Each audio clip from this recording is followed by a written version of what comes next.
Hello and welcome back to the Major Film Reviews podcast. This is Nathan speaking to you before we record our main body of products, just to give you a bit of update as to where I am at the moment. I know that I've been a bit quiet on my website as of recently. Those of you who have been keeping up with my socials know that I have recently moved, not only moved house but moved city. I've moved about an hour away from where I used to live, and been living my life out of boxes for the past few weeks, which is why I haven't really been able to get out and review stuff. So this is to tide people over. I'm hoping to be back into cinema as soon as possible. I'm working on a review of the one and only Ivan that's on Disney Plus at the moment. But for now, I'm going to do this podcast.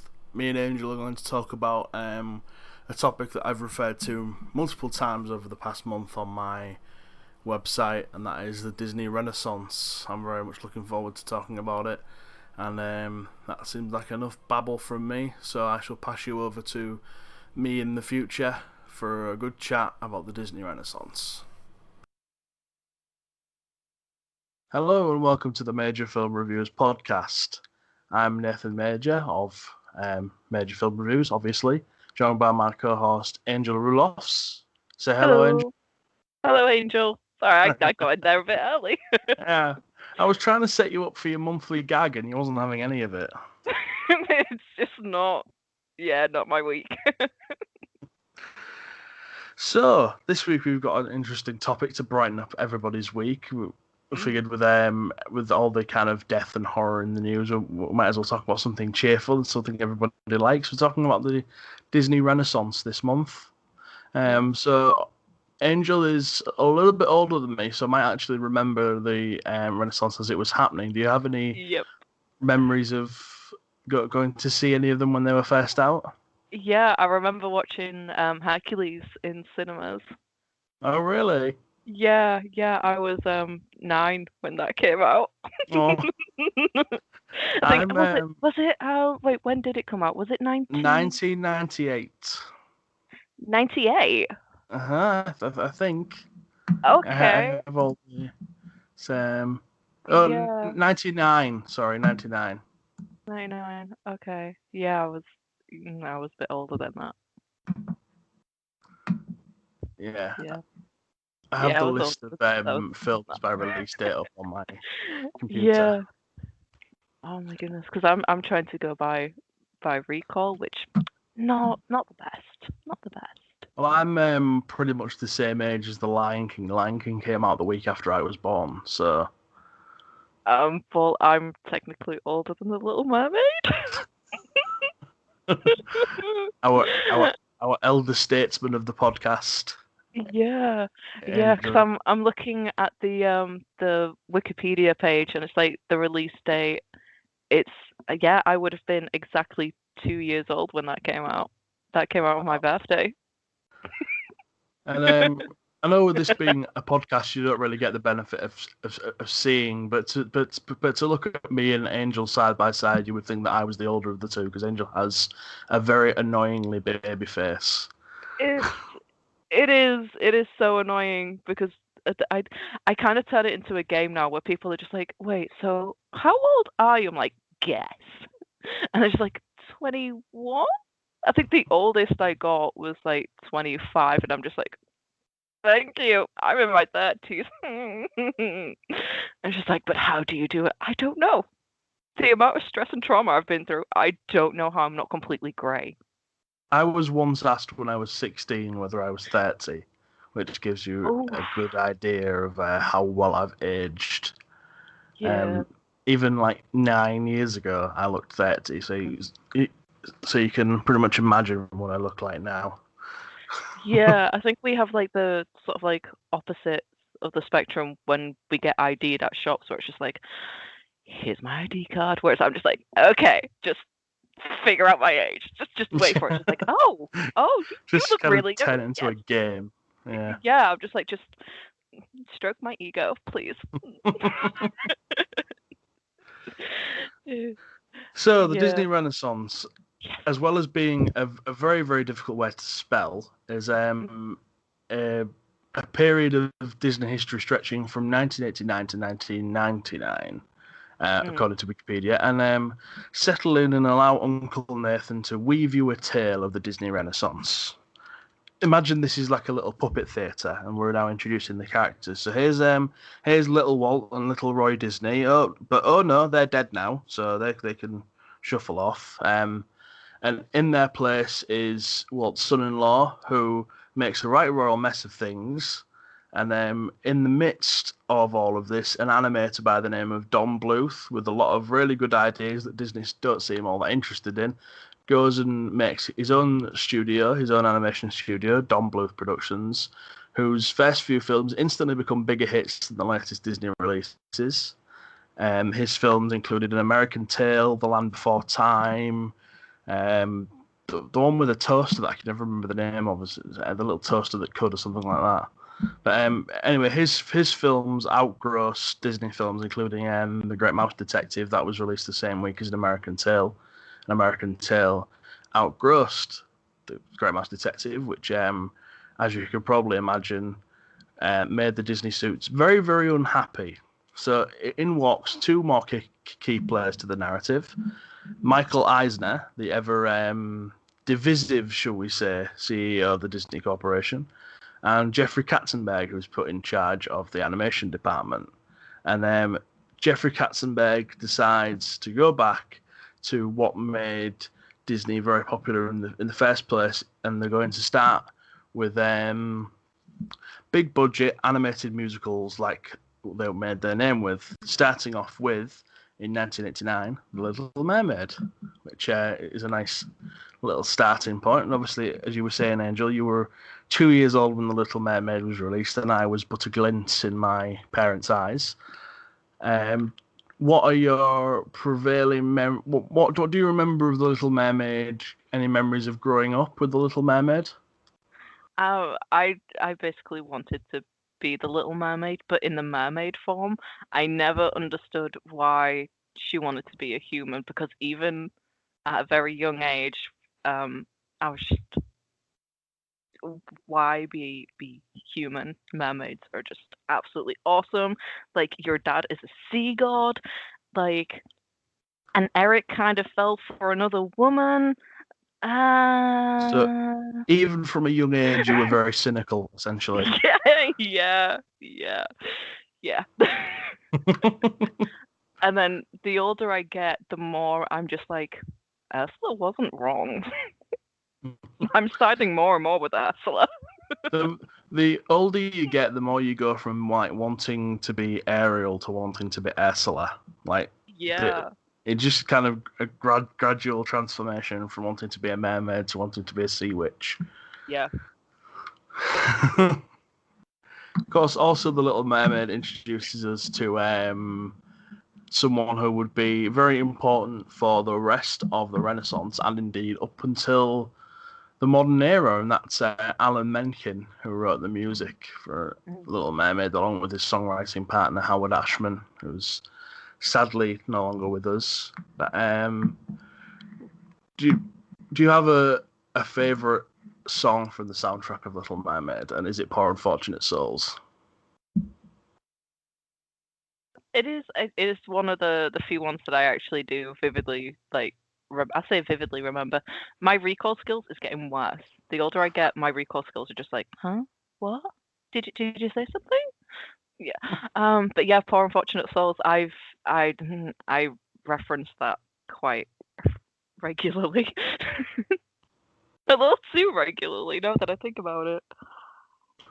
Also brought Alan Menken the first of 8 Oscars. He's won 8 Oscars for his work in Disney films, and he won it for, I can't remember, his Kiss the Girl or Under the Sea, but it was one of the two. And he would that would pretty much become a repeating theme of Alan Menken would write amazing music for Disney, win an Oscar for it, and that would be the story of pretty much the entire 1990s.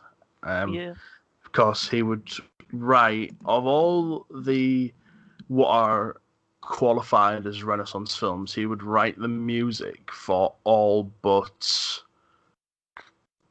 2 or 3 of them, I think. 1, So three, yeah, three. All but three of the Disney Renaissance films were scored by Alan Menken. Mm. So he's very much the architect of the sound of those films. And a lot of the time when I think of the Renaissance, some of the songs are the first thing that come to my mind, to be honest. Mm. When I think of Little Mermaid, I think of, as I say, Poor Unfortunate Souls, or I think of Part of Your World. And even like later on, I really like the score to Hercules as well, which I think is kind of a hidden gem of the Renaissance. Yeah, with that, like one of my favorite songs from Hercules is it's just the Muses. I love them so much, but they turned one of the songs into a bit of a British meme where it's like, "Oh my soul, heck is on a roll," and it's just like a bread cake, and I was just like, "Oh my soul, wait, heck on a what? But that's a bread cake. But it's oh no, wait, the lyrics is roll. Oh, it's a bread roll, right? We're going with that one." And there's also the two pronunciations of vase on every vase on every vase. That always Yeah, made me laugh. yeah. See, I kind of get that with the Little Mermaid because I still pronounce her name as Ariel, Hmm. and people are just like, Oh, wait, because of Sebastian. because of Dutch pronunciation. All right, okay, because Yeah, it's that's how like Sebastian pronounces it as well. yeah, rewatching it in English, and I'm just like, English? That okay, English. English. Yeah, we have You're English now. Wow. you're adding Oh, an extra syllable that isn't needed there. yep. It's fun. It's all right. You're foreign. We'll let you off. Yeah, okay. I can't even remember what I was saying now. This is Something about Ariel, the pronunciation of Ariel. yeah, because watching it in English, I'm just like, okay, first of all, the voices are a little bit different. Hmm, Hmm. okay, So they would have been interesting. dubbed. And then everyone's just like, Ariel, Ariel, Ariel. That's And then it's just Sebastian is the only one that gets her name right to me, but it's like, no, that's just Sebastian's pronunciation.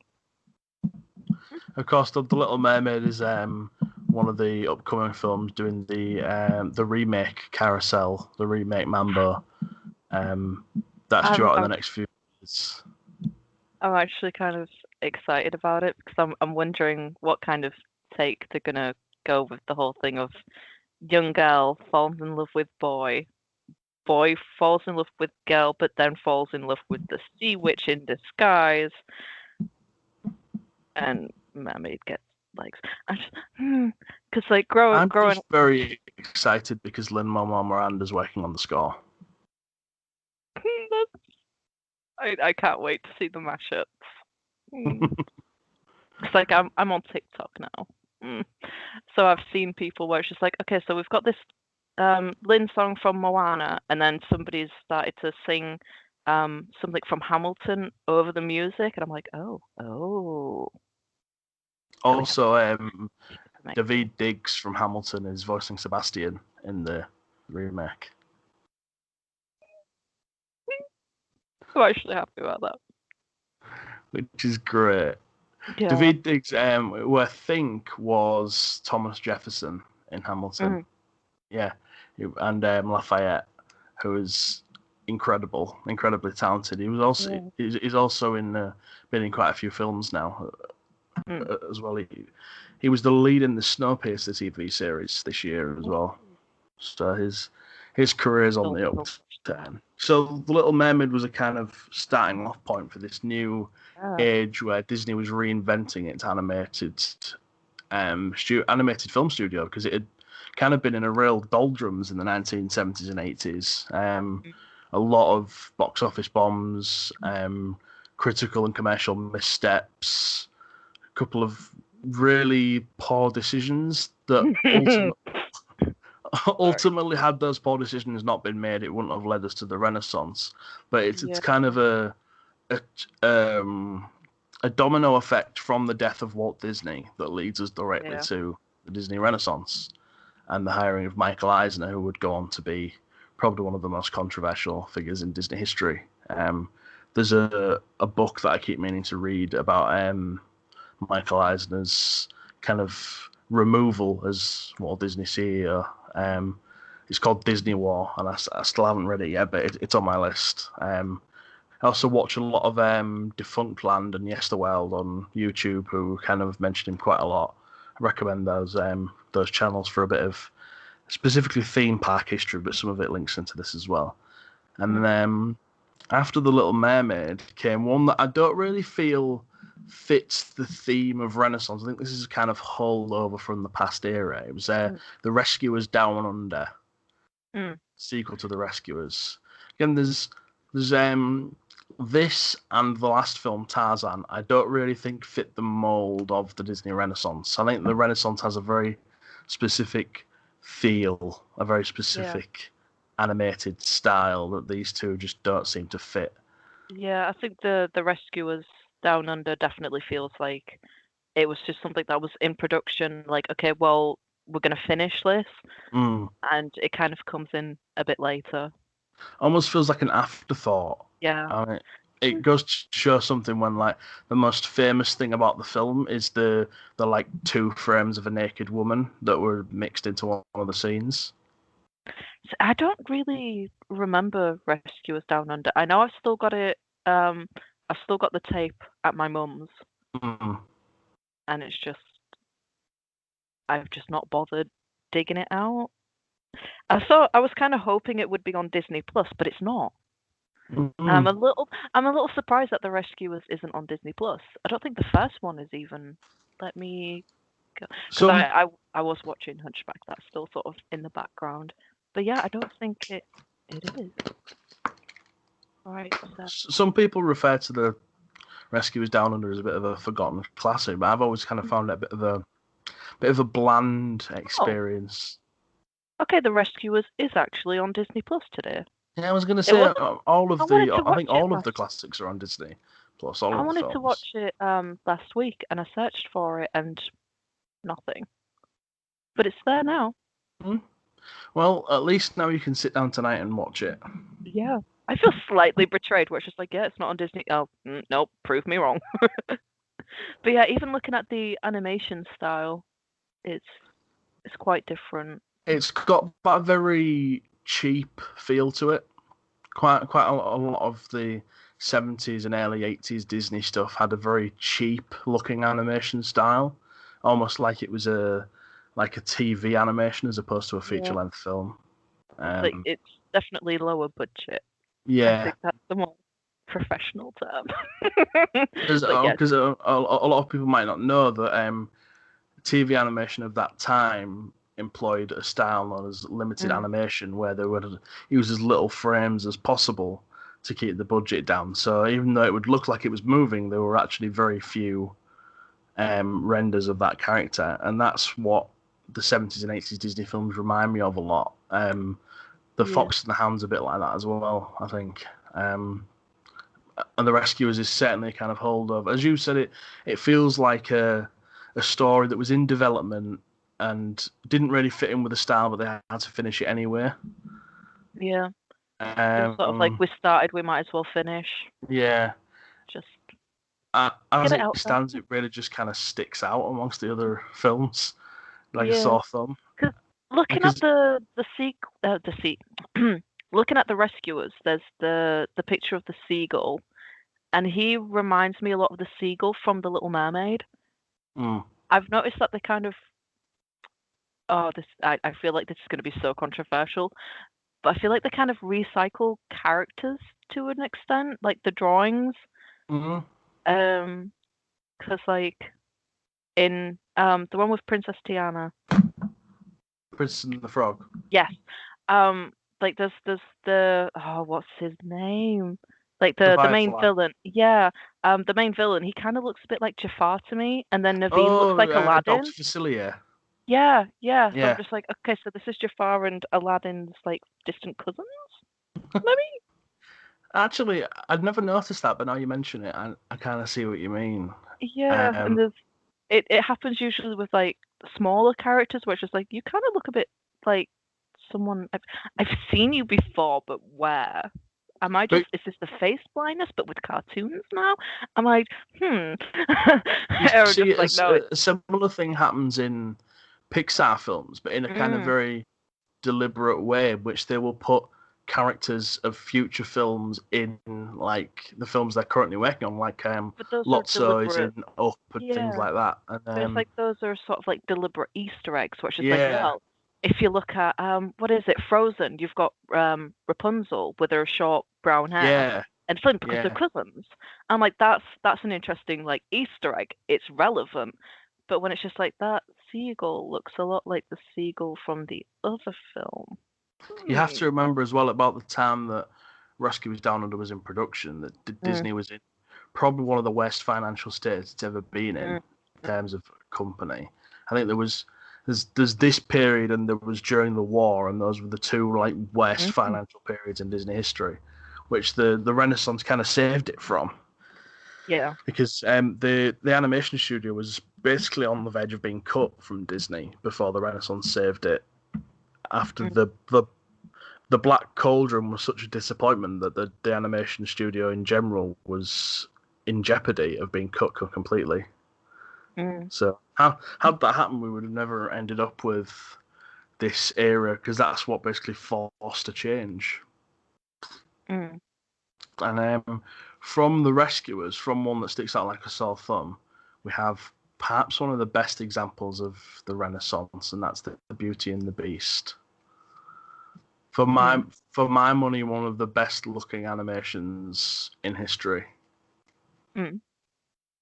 Um, when I think of what animation can do, the first thing that pops to my mind is the ballroom scene in all its kind Yeah. of splendor that they tried to recapture in the live action version, but didn't quite capture the magic of it.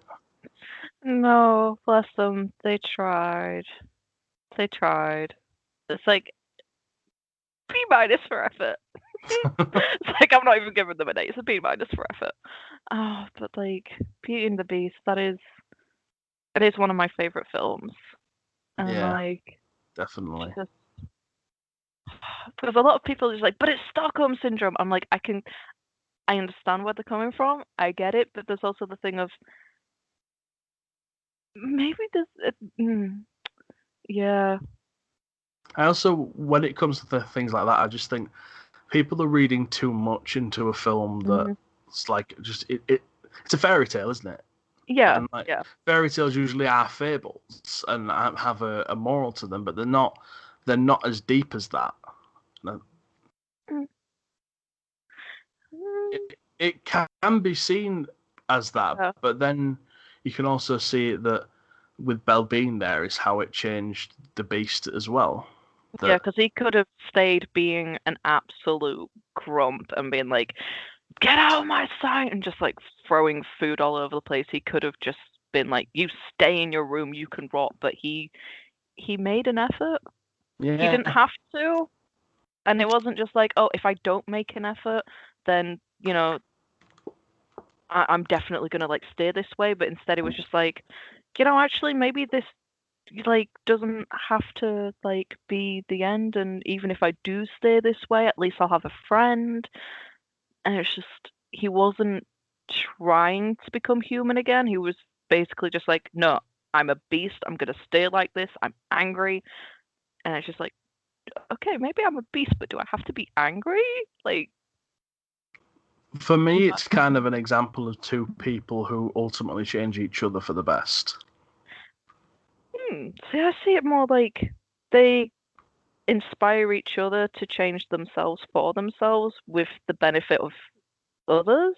Yeah, If, yeah, because and of I course, don't see he he doesn't the way that I see it's like he doesn't like Adam doesn't change for Belle. He changed because of Belle inspiring him to be a better person. mhm.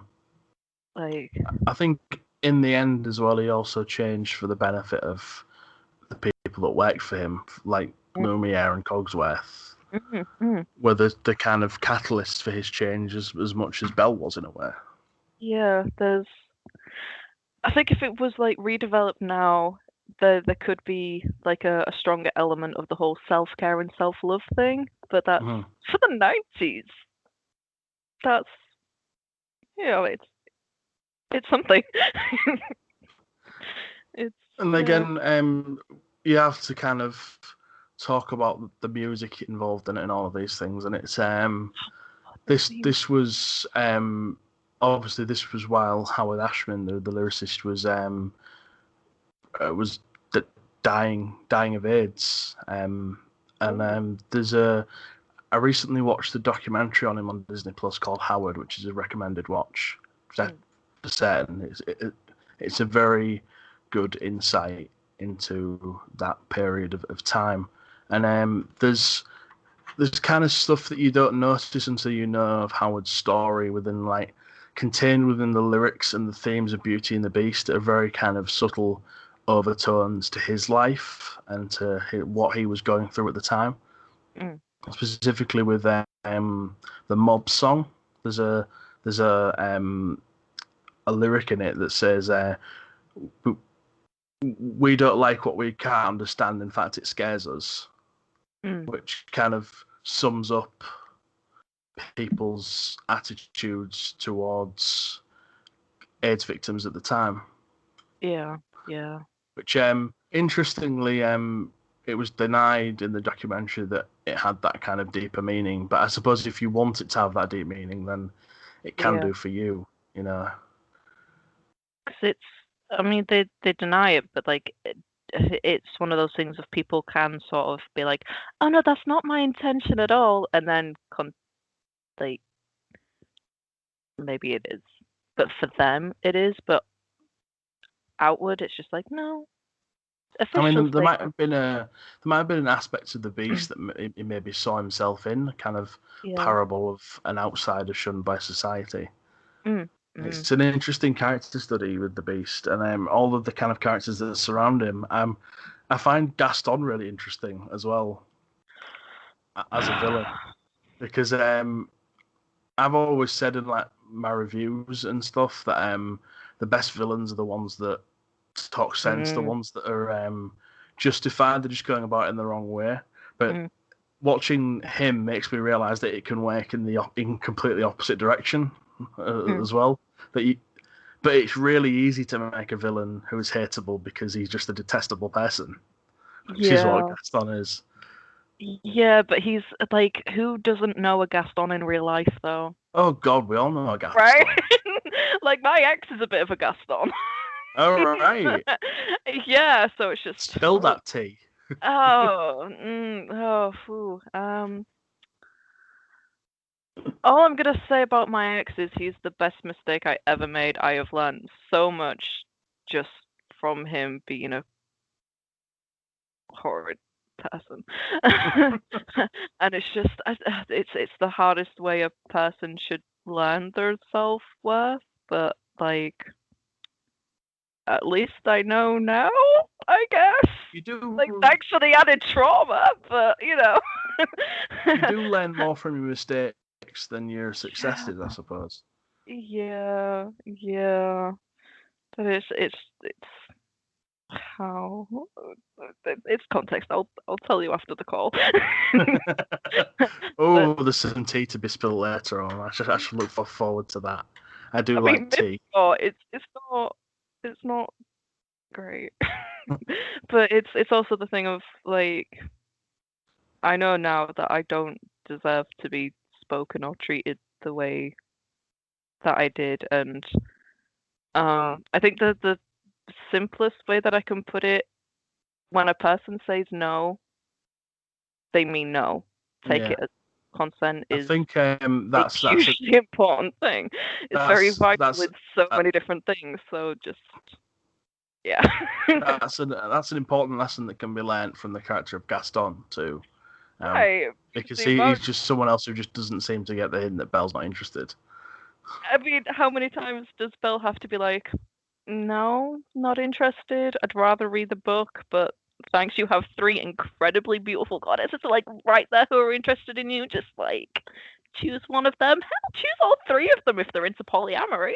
Like, He also like comes across as that really creepy guy that you meet on Tinder who's like imagining you with children after the first date. He's like exactly like one of those people too. He creeps me out, let alone anybody else. It's just the whole thing of just like, yeah, I'm jacked, I'm a pretty face. I'm like, okay, but what else you got? I'm a It's also quite hunter. interesting in the remake. I found I quite liked the what Luke Evans did with him. But Mm, I think Luke Evans is probably my favourite part of that remake, and not just because I have a massive crush on Luke Evans. No, dear no. But like Luke Evans as Gaston, I was a bit like, maybe Bill could just sit down and talk with him and just be I like, look, know, your right? behavior's kind of like inappropriate, and like just bring out the TLC and be like, I don't want to scrub. Like, if you just add a bit of Spice Girls, where it's like, if you want to be my lover, you got to get with my friends. Also, my dad and his scientist side, just add a bit of respect. Ooh, Aretha Franklin, yes, just this is what I grew up on the 90s. Self-empowered women. So Well, there's a lot yeah, of lessons to be learned in Beauty and the Beast. yeah.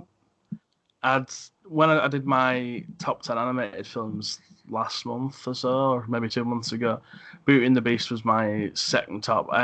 All three of my top three picks are in the Renaissance era, which probably Mm, tells you, probably gives away roughly about something about my age as well, because I think that everyone around our age has a yeah, preference for the Renaissance, and anyone who's kind of older than us will have more fond memories of the classic Disney films. yeah. I think it's Like I very just watching something like Snow White, and I'm just like, really, really. Oh, we're going there, are we? Okay, no, no. It was a different time, Angel. It was a very, very, very different time. But also like the way that they did the animations, where they actually got like live models to come into the studio and do dances and sort of essentially pose for them.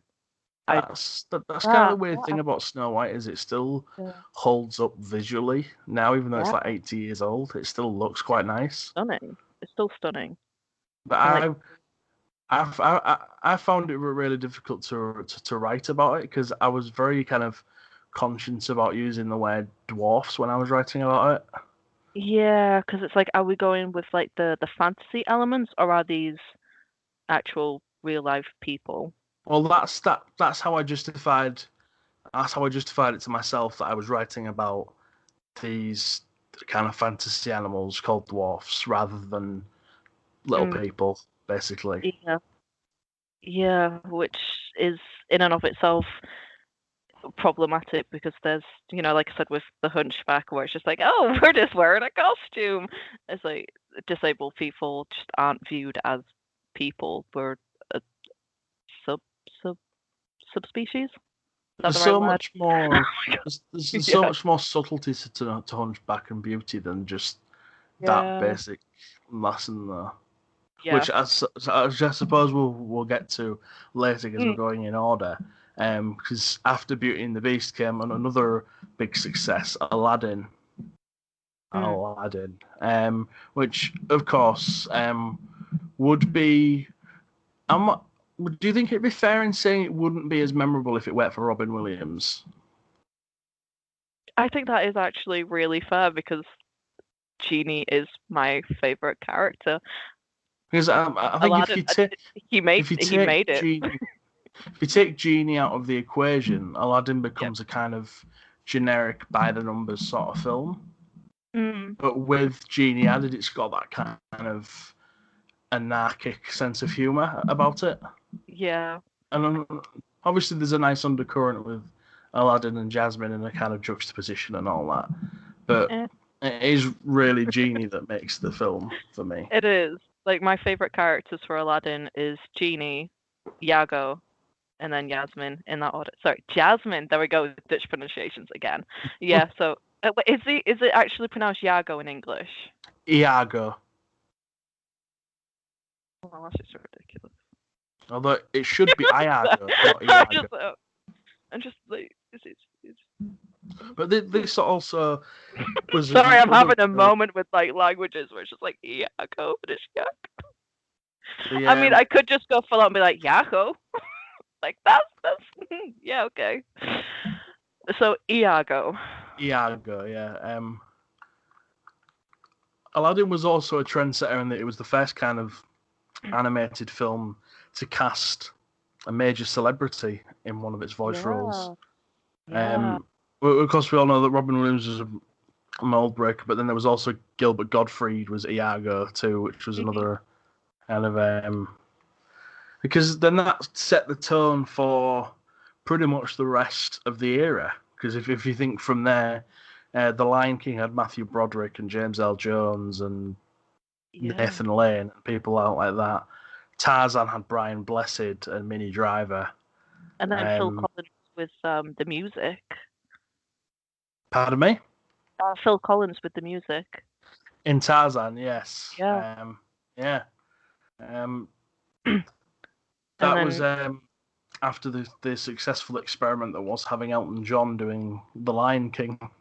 yeah. And I think with Hercules it was Danny DeVito. Danny DeVito and Hercules as well. Yeah. Yeah. Milan had Eddie Murphy. Yeah, Um, but the thing you can say about Disney's celebrity castings is they they always worked for the character. They never felt like they were stunt casting. right. It's like they were made for each other. Like you can't separate Danny DeVito from Phil in the same way that you can't separate the genie from Robin Williams or Mushu from Eddie Murphy. They're just kind of indelibly linked with each other. I think if somebody else played those characters, the tone for the film would be completely different. Yeah, they're very much the kind of the middle of the spider diagram, if you Mm. like. Then they're not the main character, but they're the tent pole around which everyone else dances. Yeah, I was gonna say they're like the foundation blocks. Everything else would just crumble if they went Because there.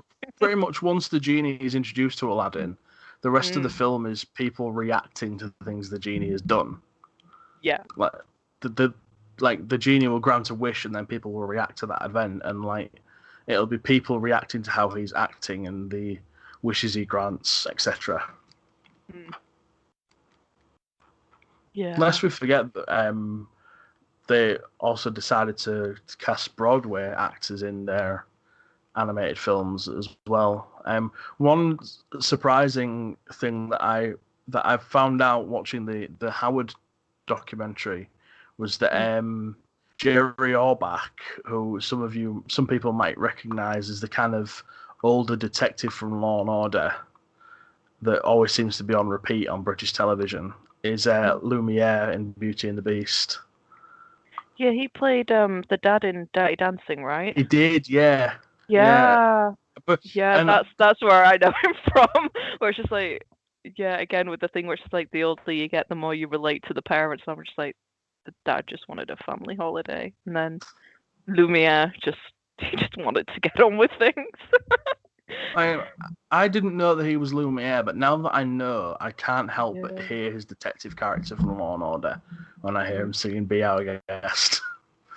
Yeah. Now that's another thing where it's just like I I can't watch that in English. It just sounds wrong.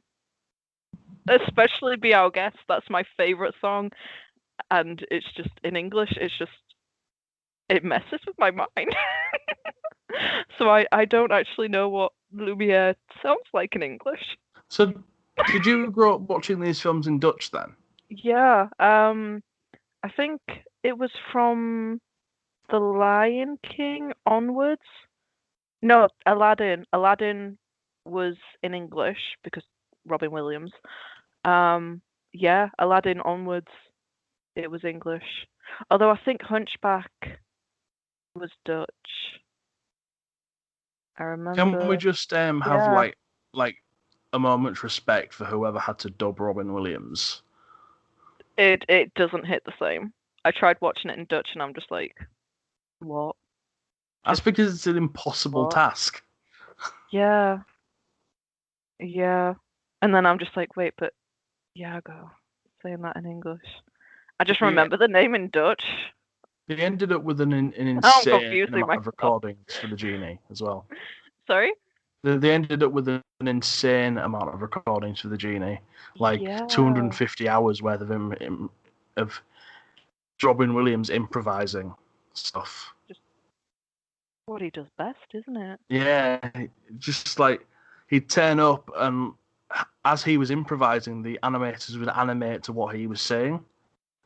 Mm. So, and that's how their arrangement kind of went. He would come in and improvise, and then the animators would draw around his work, Yeah. which works for the film, obviously, because when you think of Aladdin, you think of the genie, and I think that's kind of where the remake fell down, is that they didn't make the genie different enough. I think Mm. if you're going to remake a film like that and Yeah. recast a character like the genie, you try and do something completely different with it. Like Will Smith. Yeah, but Will Smith That's just his, seemed like he was playing Will Smith. That's the. it's still kind of for me it works. I'm just looking at the titles, and the reason why I'm getting confused with Iago's name is because the sequels are in Dutch. For Mhm. me, I had the Dutch sequels because I don't think they were released in cinema. They didn't do that well. No, they were Yeah, straight to video. Yeah. yeah. So I had the videos in Dutch, hence why I'm getting confused with the name. Like, wait, I know I watched Aladdin in English, but why am I with the name? So it's yeah, the sequels were in Dutch. Because one of the sequels had Dan Castellaneta voice the genie instead of Robin Williams, Mm, and at that which point, is it really worth I it? can't I might imagine as him. well be watching it. I might as well watch it in a different language if it ain't Robin Williams. And then from Yeah, Aladdin, we wind up at my favourite animated film of all time, The Lion King. but it's just Hamlet with lions. It was a real difficult choice choosing between this and Beauty and the Beast. I'm not gonna lie. I mean, it just, I mean, it's The Lion King. I do have love for it, but it's not one of my all-time favorites. I just, I think, as I said earlier, it entirely depends on how old you are as to what your favourites are. mm, Because mm, you'll undoubtedly remember those most fondly, which you grew up with. Like I grew up with Toy Story, which are amongst some of my favourite films, and The Lion King. mm, Whereas you'd have been like a few years before that, so you'd have had like a preference for Aladdin or Beauty and the Beast, maybe Little yeah, Mermaid. And mm. someone born after me would have like a preference for maybe Lilo and Stitch or Atlantis or something like that. Oh my God, Lilo and Stitch and Atlantis. Yes, I love them so much. I mean, the So yeah, I'm just like one of those where it's just like, but also a little bit like it's just a bit eclectic. I But mean, I with the could even Lion say that King, it was Emperor's New Groove was kind of my era as well, but ah oh Cusco. You mean the poison? The poison for Cusco? Cusco's poison? I love him. I love him. Isn't that I want to say Patrick Warburton. Warburton? Yeah. Hey, yeah, but yeah, with Lion King, it was just it is just Hamlet with lions. The best thing about Lion King for me was it's voiced by Simba's voiced by Jonathan Taylor Thomas, right? Matthew Broderick. I thought the young The the young young Simba might have been, but the adult Simba was Matthew Broderick. yeah, hang on, let me because I'm on the Wikipedia. Pretty sure For I me, it works because of the, as you say, the adaptation of Hamlet into animals. The animation style is where they just found their groove at the mhm, perfect time. They'd just come off Beauty and the Beast and Aladdin and found yeah, that nice swing of things, and mixed it with the songs by Elton John, which were brilliant as well. yeah. Like the circle of life is still relevant today. I'm just looking at the cast, and young Simba is voiced by Jonathan Taylor Thomas, whom I had one of the biggest crushes on when I was a kid. So Oh, how yeah, cute! that was the only reason that I wanted to watch that. But again, with the whole thing of watching it as an adult, you're relating more to the adults. Um, it's very relevant because your latest tattoo. Do you want to maybe Oh share yeah, about that? that it's a good time to do this because Yeah. last Friday, I actually had Scar tattooed on my leg. I've got the animated Scar, the original animated Scar with "I'm surrounded by idiots," which is one of my favorite quotes of his. I relate Um, to so much. it's it was such a great piece, and there are photos of it on my social media. I love it it's so much. it's But an that just epic shows like piece. how much I love this film. Like Yeah. from the opening, the opening scene is a perfect opening to Yeah. an animated film. It has no dialogue. It's just a song and wonderful imagery. Like from that sun rising and that first note, which I'm not even going to try because I don't know Swahili, but it all translates to "look, there's a lion" or something like that. And it's just Yeah. perfectly framed, perfectly animated, and Yeah. the song's brilliant as well. I think it's the Lion King where they advanced the technology so much with it. There's a stampede scene where they used CGI, and that's Yes, one of the first sort of really innovative pieces where it's just like, okay, we're going to use animated, but like CGI animation. yeah, the Renaissance era is when they really started mixing traditional animation and computer animation. Uh, Going all the way back to the Rescuers, they actually used computer animation on the Rescuers Down Under, oh, and they enhanced certain Renaissance films with computer animation, like the ballroom scene and Beauty and the Beast. That was enhanced with computers. Certain bits in Aladdin was, and as you said, the Stampede in The Lion King. yeah. It was the focus of the animation style was traditional animation. It was just given that extra kind of boost with a little bit of computer magic. Yeah, because I remember watching a documentary a good few years ago, where they were showing like how they tried to do the stampede, where it's like, right, we're trying to use CGI, but we're also trying to like not have things be duplicated. So we're trying to make the different oh, what is it? I can see them. They're antelopes, aren't they? Yeah, I think so. Let's say antelopes. And Mm, it's just like they were trying to make sure that it wasn't too duplicated, and they were having issues with that. I'm like, oh my god, this is fascinating. yeah. And then that's where my love for film and everything started. I was like, I want to do this. I would I would love to do animation, but my drawing style doesn't really go beyond stickmen. So, but the Lion King is also another good example of side characters kind of almost stealing the show with Timon and Pumbaa coming in Zazu, is it Zazu? and Zazu. I forgot about Zazu. Yeah, Rowan Atkinson being all sarcastic. yeah, yeah, yeah. But yeah, Timon and Pumbaa are just yeah, because they're like fan favorites, aren't they? Didn't they had an animated series, right? They did. They did. But this was in the era when like every Disney film had an animated spin-off. Like all Yeah. of them had like a really cheap animated TV series on Disney Junior or what have you. Mm, mm. But Timon So and this Pumbaa even have this like was their own Timon and film Pumbaa, as though, not well. just yeah, they Not sure did. whether you remember The I don't Lion King remember. from. Oh, wait, let me. Oh, I'm gonna have to go. Wait, I can't spell that. Right, Timon and Pumbaa. Now I'm just like, wait, is that like? Oh, it's just got one O in it. Okay. Yeah, the Lion King 3 or The Lion King 1.5 as it was known in the US was the story of the Lion King. Well, a bit before the Lion King, from like how Timon and Pumbaa met, and then how they ended up in the plot of the Lion King. So it's basically the Lion King from the point of view of Timon and Pumbaa. Ah, okay, But okay. it also had this kind of this really famous, catchy song in it. Have you ever heard Mm. the Digger Tunner song? Digger Turner, Digger Turner. That's from Lion King 3 as well. It's one of those things of if I had listened to the actual song, I might be a bit like, maybe. I didn't really care for the Lion King, so it's because there was another animated series where it's like I think it's like the Cubs, Oh, like the the Lion kids have. Guard. Yeah, they have their own like the kids have their own thing. I was like, but Yeah, I they remember never had watching the kids. kind of TV movie that launched the TV series and being like, "Well, this is awful. Yeah, see, Why would they I do completely this?" missed that. I missed that. I didn't care for it. I was. It also really began a kind of lifelong affinity for me for Nathan Lane, who voices Timon, who I think is brilliant. Yeah. Again, it's another thing where it's just like it's the actors that make the characters as well. Yeah, it's Anybody else? very much his kind of Yeah.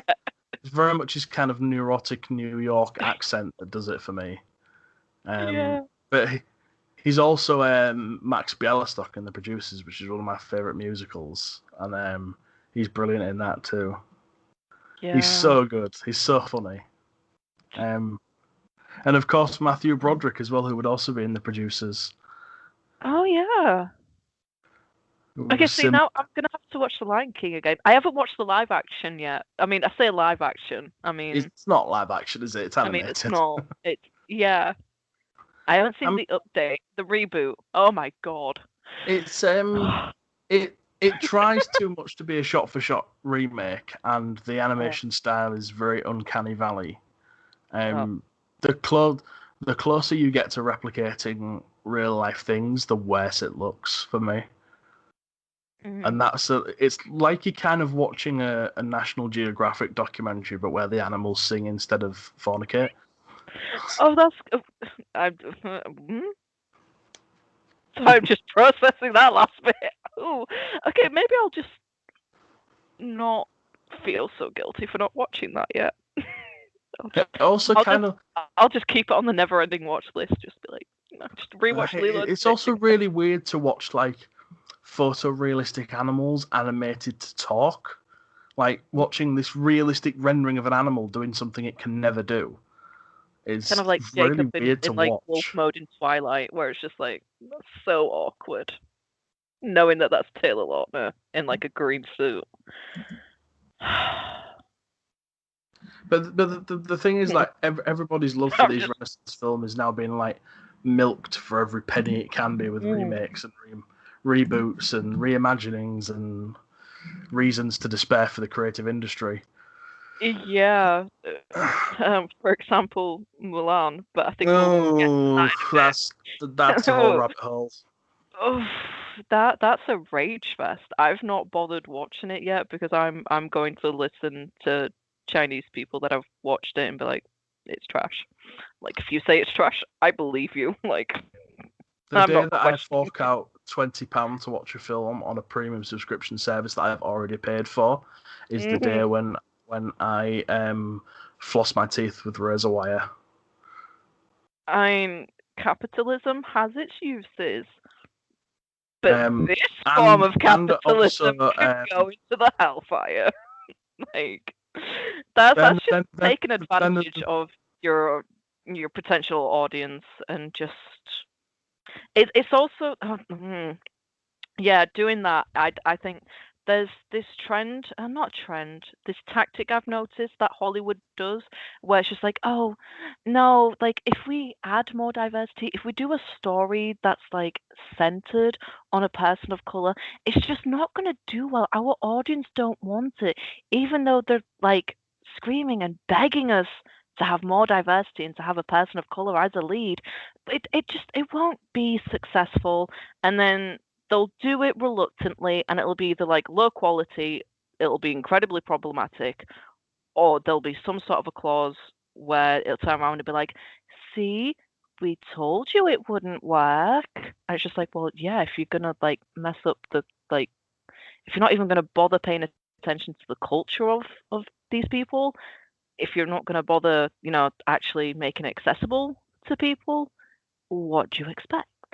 but the thing is that whole kind of thinking of people of color leading a film won't work has been proven to be untrue multiple times. Hmm. If you think of Star Wars: The Force Awakens, for instance, I think it's either the third or the fourth highest grossing film of all time, and its two leads are a black man and a woman. Hmm. So the whole argument that people of color can't lead a cast and make money is completely ridiculous. I mean, But my biggest well, issue with the hello. remake of Mulan is Yeah.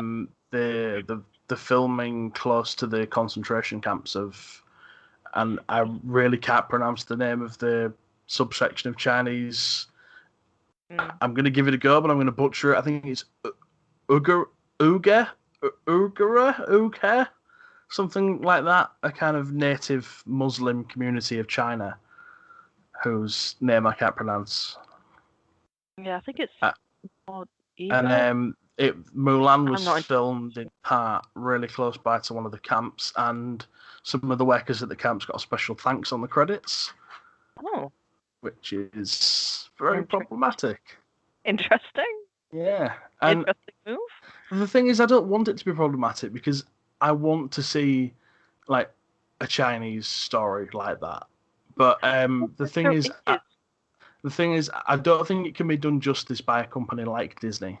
No, especially if they insist on having white people write it and direct it and produce it. I mean, Yeah, they claim to have had, people of color on board. They've had Chinese people on board, but it's like, okay, we've got these people on board, but we're not listening.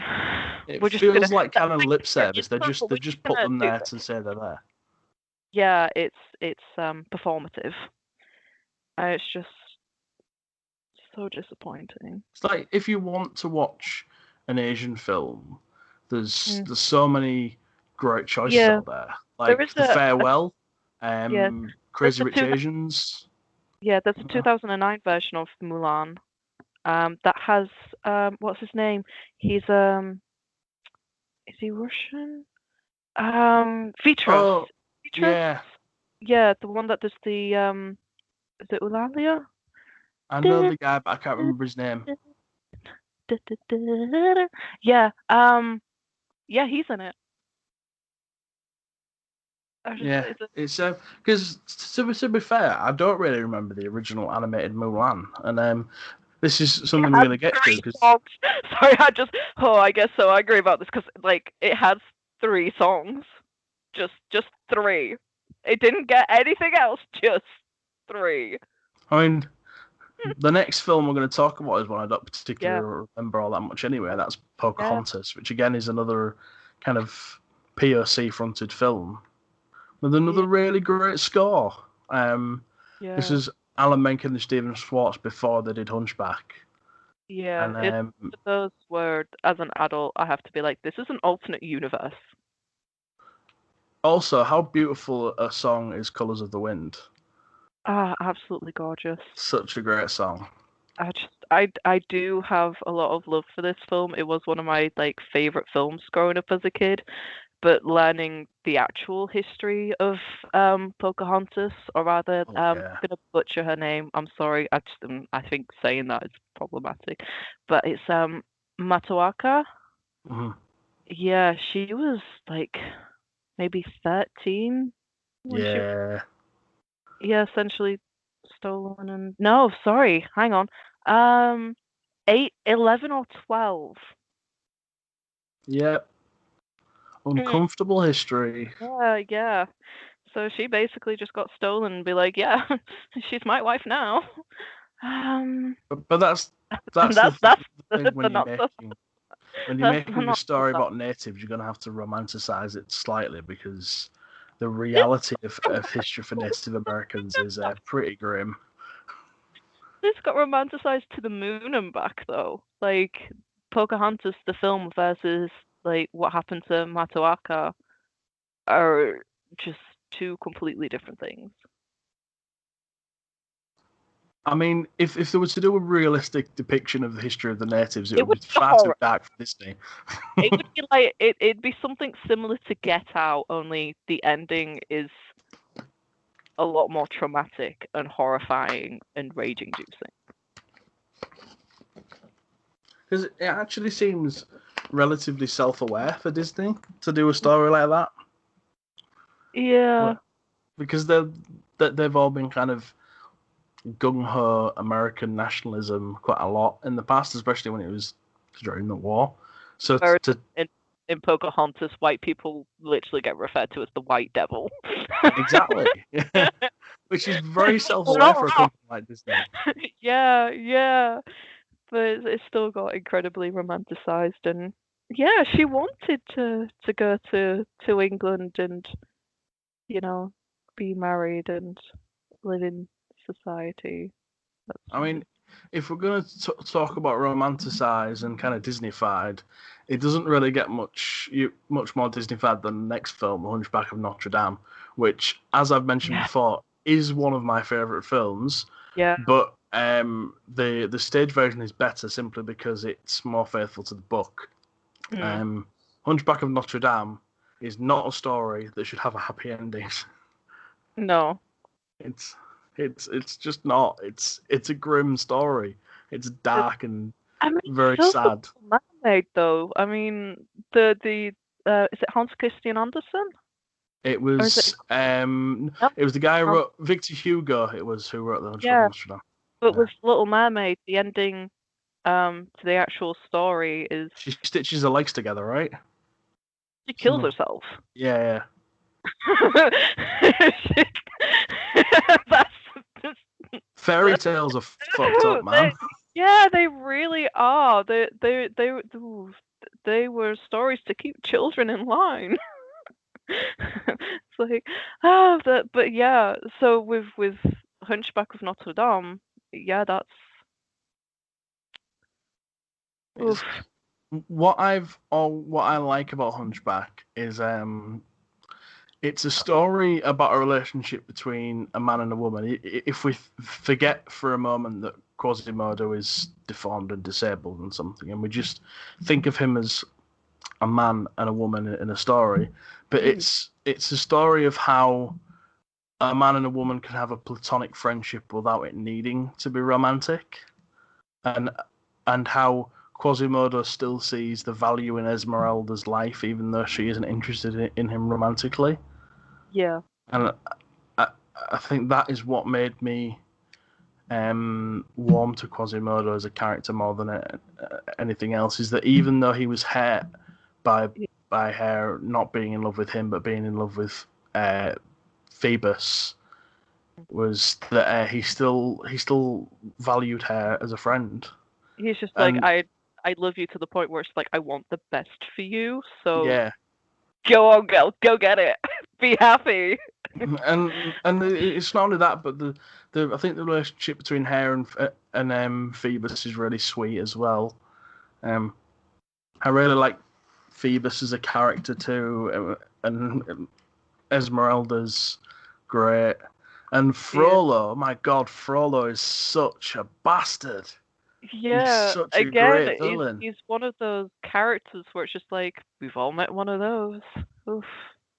And not to mention it has one. It Yeah. has my favorite score of any animated film. Mm. And the transition between Heaven's Light and Hellfire is Mm. out of this world incredible. See, The I haven't watched this film in so long, so I've not got to that point today yet. so So I'm basically gonna have to keep the watching it, but like, oh.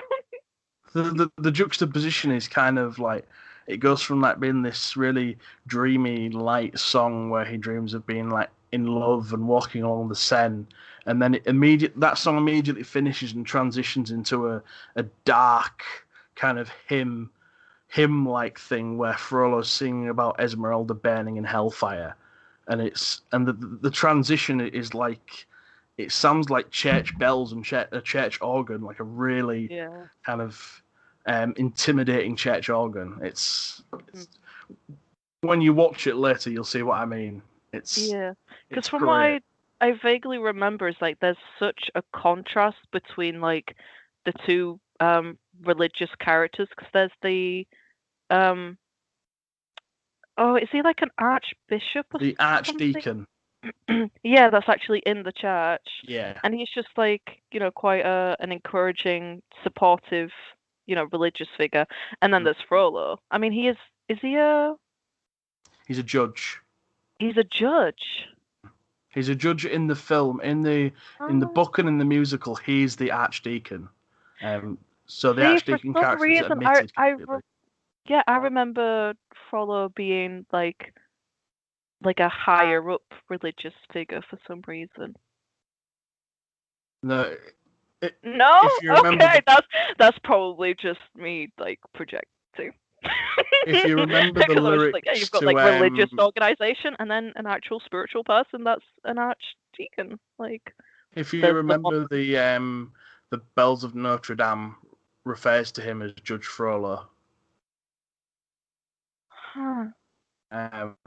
But as I say, in the musical and in the original book, he's the archdeacon of the church, which is how Quasimodo ends up being the bell ringer.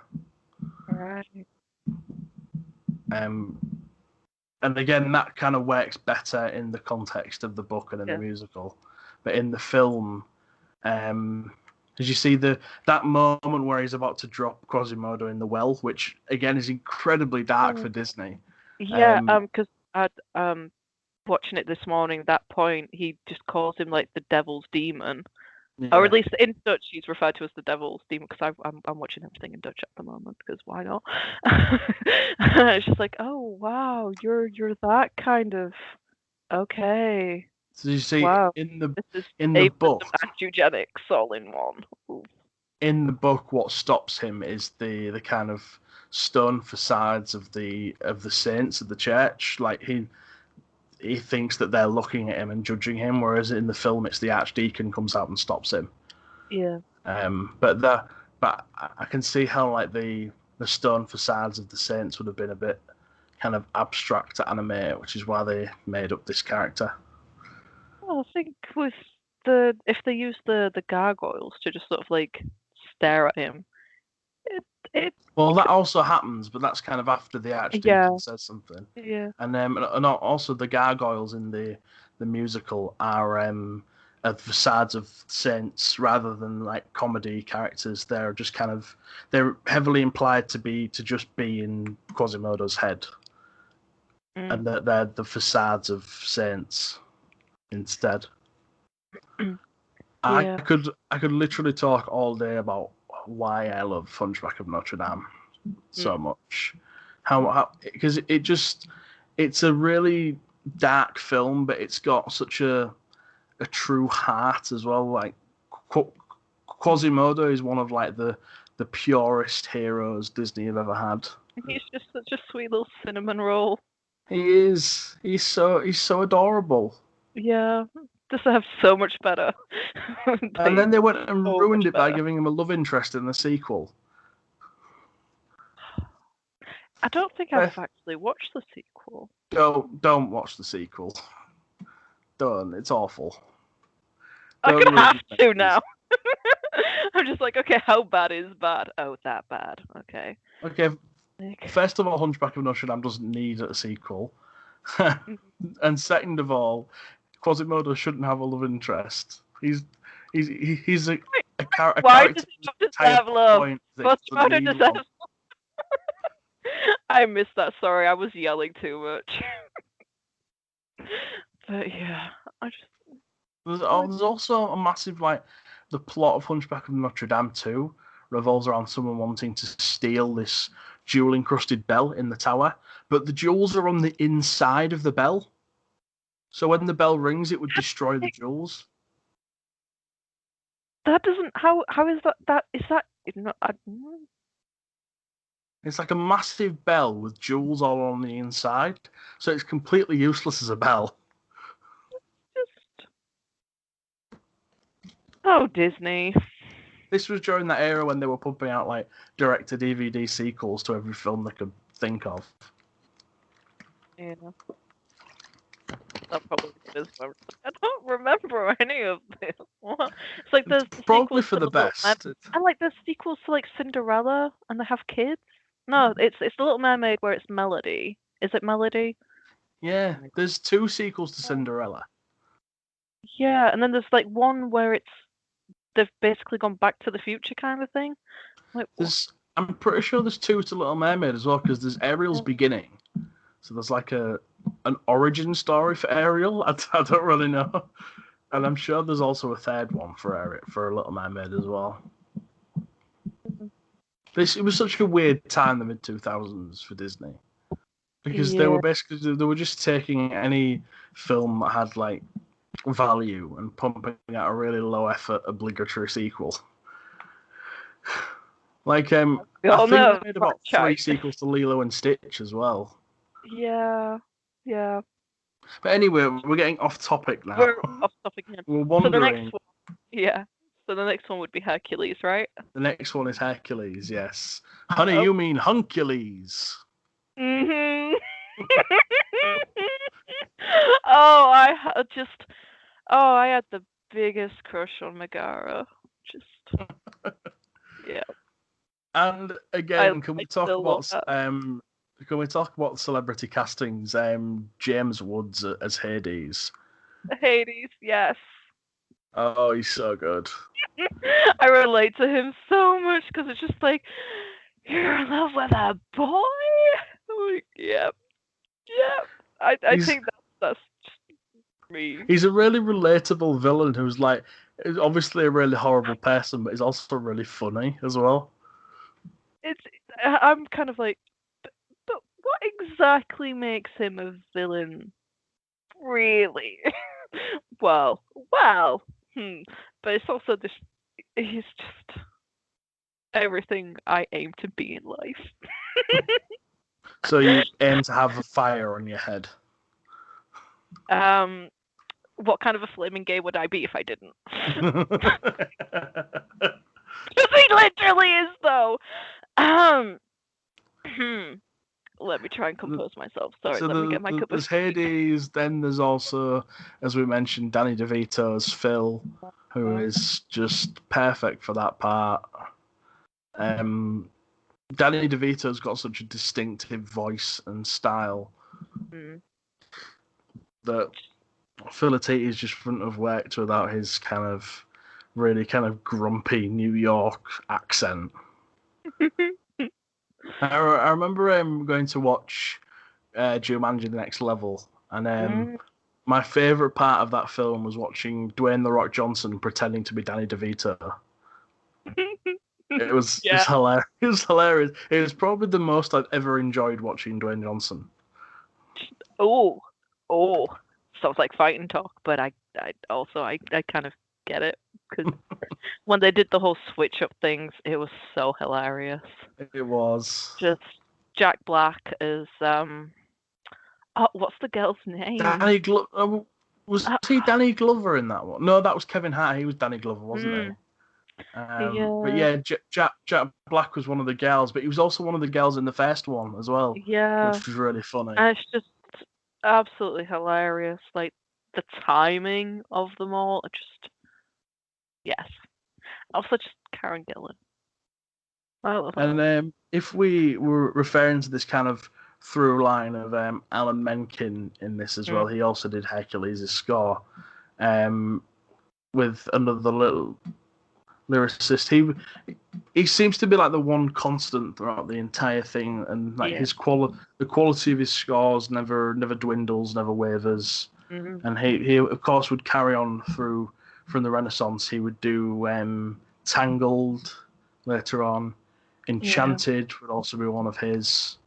Home on the Range was also another one of his. And he's been involved with the remakes as well. So he's written new songs for Beauty and the Beast and Aladdin and things like that. Mm. Aren't they doing a remake, a reboot with Hercules?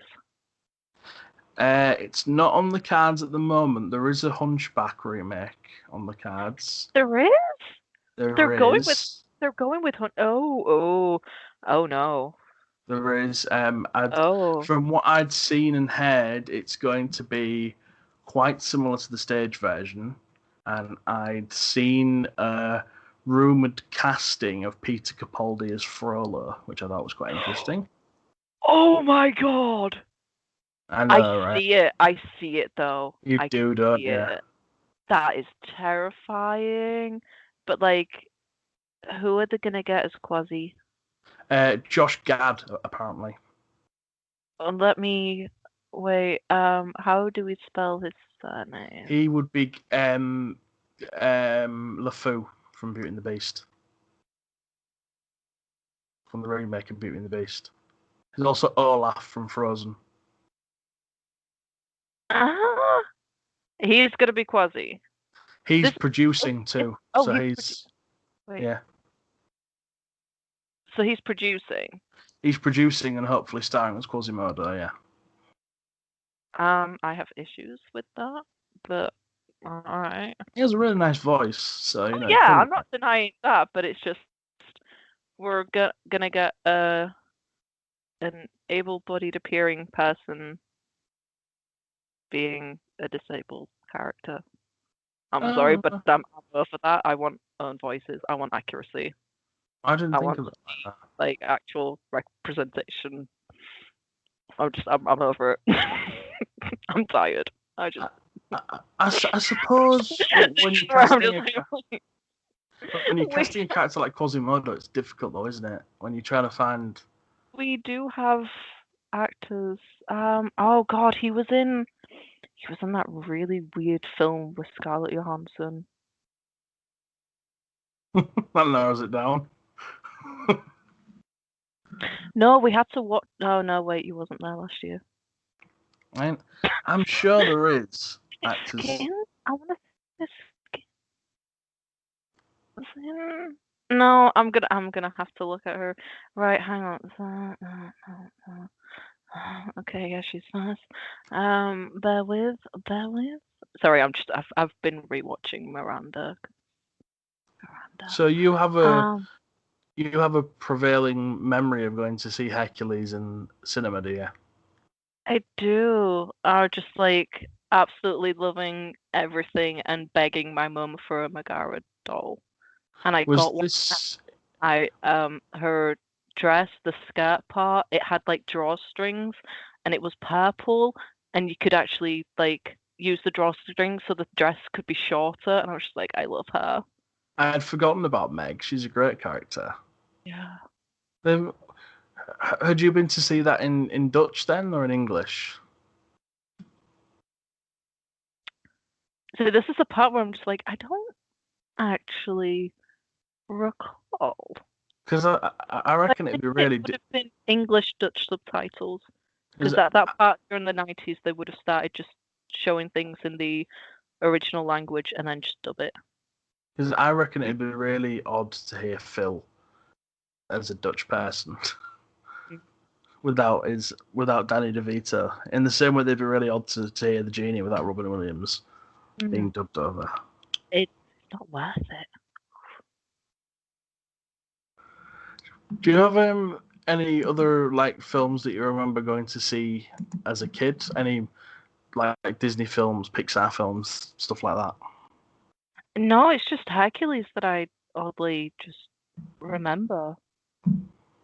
I don't really have all that. I know that I went as a kid, and I know that I went before this, but I think my first real memory is of Finding Nemo, which Mm. was 2003.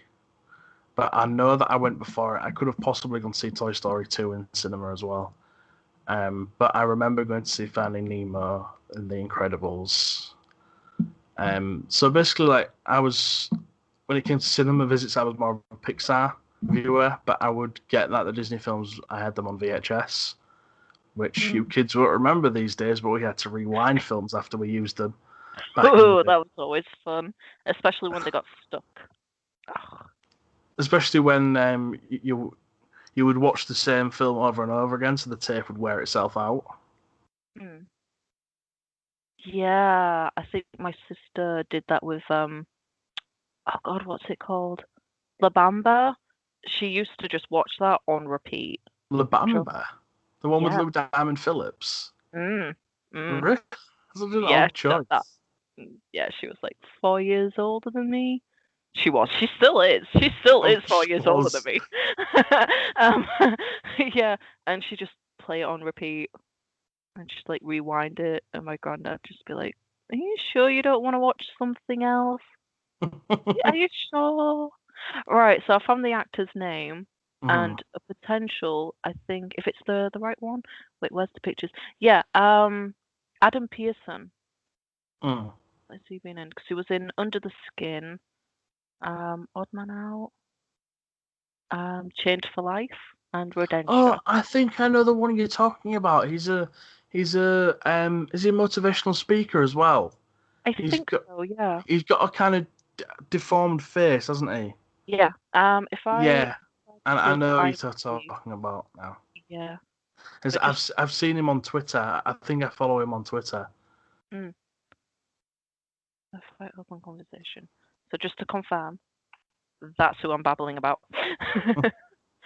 So it's like if they got him involved, accurate representation, actually getting a disabled actor to portray a disabled character, I think, you know, it's because just tired. So, and then after Hercules, we come on to Yeah. Mulan, which we've already spoken a little bit about. Yeah, which is one of my like top favorite Disney films because Mulan herself, yes. Li Xiang, yes, please. Just can I just?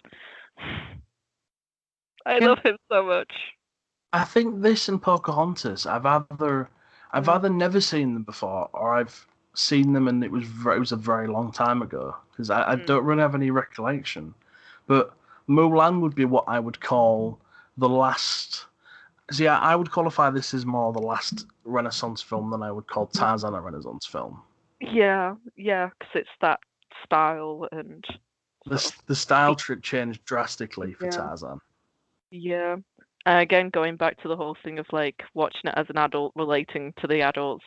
The grandmother, there's the scene near the end where Shang comes to sort of like the family home and Milan invites him for dinner and the grandma's shouting, "Do you want to stay forever?" And I'm just like, get it, grandma. I'm with you on that. Horny grandmas. I mean, yeah. I mean, she's not wrong. Disney presents Horny Grandmas. Right? She has a very valid point because Ishang is We could have hair. everything. We could have Coco. Yeah. Coco could have a crush on one of the spirits. Yeah. Old Girls Gone Wild, the Disney production. Yeah. It's like if they decided to do a more I was gonna say if they decided to do an actual reboot, it's like they did and they ruined it. But there's one sort of Korean idol that I think would be a perfect Li Shang, and I'll send you the music video, and you'll get it. Is he someone from K-pop by any chance? Yeah. He's from a group called EXO. He's called Kai, and it's just he just looks perfect for Li Shang, and he does acting as well, and it's just yes, everything. Would it not be problematic to cast a Korean in a Chinese film? There is that. So because it's just a non-Chinese person portraying a Chinese person. I mean, to some Western audiences, there wouldn't be a discernible difference, but of course, yeah, because to Westerners it's just be like, oh, Asian guy. Yeah, but of course, in their cultures are very different, and like there was, I remember reading about a particularly famous sumo wrestler in Japan who had to hide the fact he was Korean because otherwise he would have been held back in his career. So he had to pretend he was from Japan. Yeah, I can sort of understand that with the tensions. I say that lightly between Japan and Korea. The history that they've had, recent history too. We've mentioned it before, especially. Yeah, especially like post-war era Asia was kind of there's a lot of conflict there. To put it mildly, especially with Japanese. It's like the only way you can put it. Back in the day. Yeah. It's right. Shall we move on to Tarzan? Because we can do a whole segment on that. Yeah, we could. We could go on about Asian culture for a while, and the conversation would basically be you fawning over BTS for the first, for the majority of it. This time I mentioned EXO. Oh, you don't know about the whole EXO and BTS thing, right? I shall fill you in on that. God, not this rabbit hole. That will take a week to explain, because some quote-unquote fans are wild and ridiculous. And I guess. They're friends. I mean, they're friends, but the fans are very... Oh. There is And There is I no use group I the want word. to piss off less than the K-pop stans. They're dangerous and frightening, and I don't like it. I mean, don't be a racist. Sorry, this is relevant. I'll explain it later because racist journalists have struck again, and it's just don't be complete and utter like just don't just don't just if your opinion is very racist and you want to refer to people that have done UN speeches and donated countless of money to charities silently until the media have bought the information and told people, like, just don't be racist. Don't refer to them as little Korean boys, and don't Oh do like, God, little yeah, Korean yeah. I mean, boys. yeah. So it's just like, okay, there's microaggressions, and then there's this, Aggressions. yeah, mm, and then you get called out for your racism, where it's just like, yeah, this is actually quite problematic. Like, they're not just little boys because of the charity that they do. So could you maybe just tone it down a little? How dare you insult me like this? I'm like, okay, wow, Anywho, Tarzan. yeah. Thank you for listening to me beating on my chest about this. Hey, Welcome to um, my TED Talk. Yeah, Tarzan. It's classed as being the last Renaissance film. As I said, I mm, wouldn't categorize it as a Renaissance film because it looks completely different. It sounds a bit different. yeah, The music, it's a very tonal shift from one era to another, I think. But that it, doesn't mean it's not good because I do enjoy it. mm, I like the world they built around the yeah, apes, and it had a really another really good villain whose name I can't remember now. Brian Blessed's character. Um, although say I can't remember his name, I could listen to Brian Blessed talk all day. just Um, listening to him swear, oh, like, it's amazing, isn't the it? best thing ever. It's just, I don't know what it is about blind, but oh my god, I can't. Oof. I saw Flash Gordon for the first time the other week, Oh my god, I love it. I mean, and problematic, but I love it. And even though I didn't think much to it as a film, I thought Brian Blessed was incredible in it because he just looked like he didn't give a shit and he was having so much fun. Right? I mean, that's just Brian Blessed all around. But just, oh my god. Minnie Driver was Jane. She was. See, when I first Oh, watched it, I thought it was Emma Thompson because it sounds like her. Glenn Close's Carla. Okay. Rosie O'Donnell, she's the Oh, tech. She's tech, yeah. I was which gonna be like, oh my god, they got Nigel Hawthorne. I'm thinking Nigel Thornberry. uh, Oh my god! I was like, smashing. what Nigel Hawthorne? But he's a cartoon. No, that was no, it wasn't Nigel Hawthorne. Nigel. Oh my god, wasn't Thornberry voiced by Tim Curry? Yes, he was. Can I go back to sleep now, please? Well, we are nearly finished now, so Oh my goodness, how are you not exhausted from me yet? I am. Oh my goodness. Yeah, I'm looking at the name. Lance Henriksen. I know that name. Oh, Bishop. Oh, okay. So the guy that plays Kerchak, yeah, Lance James Henriksen. Yeah, he was Bishop in the Alien franchise. mm. Wow. So by the end of kind of the Renaissance and Tarzan, it was the kind of last hurrah for traditional animation at Disney. Yeah. A lot of the focus along the 2000s was computer animation as the industry began to change and Pixar began to become big. There was this, and then Princess and the Frog, which was the last kind of traditional animation film Disney did, which, even though it's not widely within our topic of kind of Renaissance talk, it's a very good film. Mm. I do like the Princess and the Frog. I like when Disney, especially when Disney soundtracks do different sounds. Alan Menken was really good at making different films on different feels. Like Hercules had like a really gospelly sound with the muses and what have you. And if you go back to his pre-Disney days when he did Little Shop of Horrors, that was a very kind of 1950s rock and roll-esque feel. Oh my god, no, that makes so much sense. I didn't realize that was the same person. That makes so much sense now because I rewatched Little oh excited brain too fast. Wow, hang on, bear with. Cool. Okay, so I rewatched Little Shop of Horror. Mm-hmm. Please tell me if it's just who.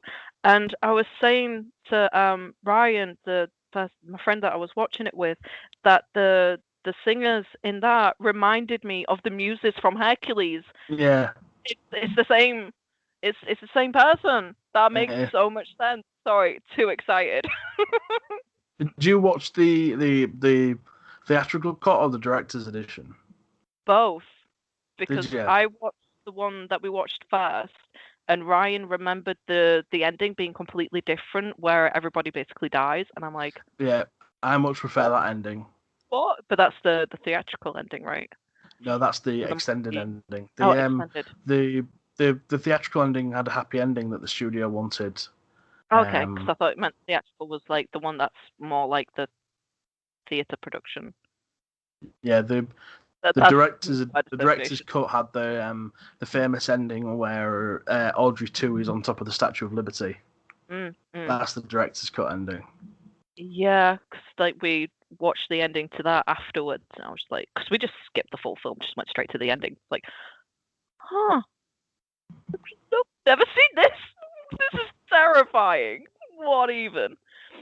And it's just, And yeah. as for Alan Menken, as I said, Mm. he would go on. He's still working at Disney now on various projects, as well as working at them pretty much non-stop for the past 30 years. As I said, he did Home on the Range past this, which was a country-tinged score. It wasn't a very good film, though, sadly. I don't Um, think I watched. he did Tangled, which is a very nice film. Enchanted, which they're making a sequel to soon. Oh, She's working on, and so the ending of the story for our two characters that I introduced at the beginning, Michael Eisner and Jeffrey Katzenberg. Well, mm. Michael Eisner and Jeffrey Katzenberg had a big old falling out in the early 90s. Jeffrey Katzenberg left Disney to go and found DreamWorks, and Michael Eisner had a real vendetta against good old Jeff. He he The story is that A Bug's Life was made in direct competition with Ants, which was going on at DreamWorks. And then several Disney films would have kind of jabs at Jeffrey Katzenberg and the films DreamWorks were making at the time. There was a real rift between the two who had kind of started this thing. And then in the mid 2000s, after a string of really poor business decisions, which included the opening of Euro Disney, which was a massive disaster for the Walt Disney Corporation, and a lot of bad decisions all around on the theme park side, Michael Eisner was unceremoniously removed as chairman of the Disney Corporation and replaced by Roy Disney III, who is Walt's nephew, I want to say. He's either his nephew or his grandson. It's one of the two. Mm. Who would then give it up a few years later, and Bob Iger would take over, and Bob Iger, of course, stepped down early this year. Michael Eisner is left Disney a really rich man, as he would. Mm. He's, to my knowledge, no longer involved with film, and he now owns a football team, which is the ending of Michael Eisner's story. Jeffrey Katzenberg still works at DreamWorks, and that's the end of the Renaissance story. Did you learn anything from my little history lesson there? He owns a football team. Yes, he owns Portsmouth. Portsmouth. Okay, that's Or rather, from he's Disney for part of a football. consortium that owns Portsmouth. Mm. Rather. It's very interesting, just from Disney to football. Yeah, but the falling out between Katzenberg and Disney was really, really bad. Yeah. I think what it was a a case of two creative alphas clashing. Michael Eisner wanted things one way, Katzenberg wanted it another, and Yeah. they couldn't meet in the middle, Mm. which ended up with Katzenberg forming DreamWorks and how we ended up with Shrek and How to Train Your Dragon, as well as a few worse films. But, Yeah. who knows what the Renaissance would have looked like if Katzenberg would have stayed? Yeah. Like, would it have been extended? Would we have more along the lines of Tarzan? I think in the end it had run its course. Yeah. Um, of course, technology was changing, and that couldn't have been ignored. Mm. So that was all. There was always going to be a shift towards computer animation, especially after Pixar made a big breakthrough with it. Because they'd Yeah. started tinkering with computer animation in the 80s, and it looked horrifying. And then they kind of refined it, and were working on it through the 90s, and got it to a point where it looked good enough to be released as a feature. And I think once Mm. that point had reached, then traditional animation had reached a point of no return, Yeah. where because traditional animation takes a lot more work, is a lot more expensive than computer animation. Yeah. So it was always going to shuffle off this mortal coil, I'm afraid. Mm. Even though it is Well, still utilised by some films today. yeah, I think there's been a bit of a call recently where viewers are just like, I wish people could go back to sort of like traditional drawings instead of Well, community there was a Christmas animated. film on Netflix that I watched last year called Klaus, which was made Yeah. by a group of kind of ex Disney Renaissance animators that was done in the traditional animation style. It was really good. It was a really nice film. I look forward to watching it again at Christmas. Which I'm hoping Christmas can be extended this year after the dumpster fire of a year we've had. Wait, that was hand drawn. I believe so, or at Oh, least some of it was. yeah, 'cause I watched that last year and I'm looking at the wiki now. Well, I'm looking at the artwork. Hmm. It's just that's amazing. 'Cause I actually really enjoyed that film. Yeah, it's a really nice film. But that's the thing about hand drawn animation is some of it, if it's done well, really doesn't age Mm, because it's like a painting. A good painting will always be a good painting. yeah. It won't age, and the same like because animation is a form of art. A good Mm, form of art will always remain good, no matter how old it gets. yeah.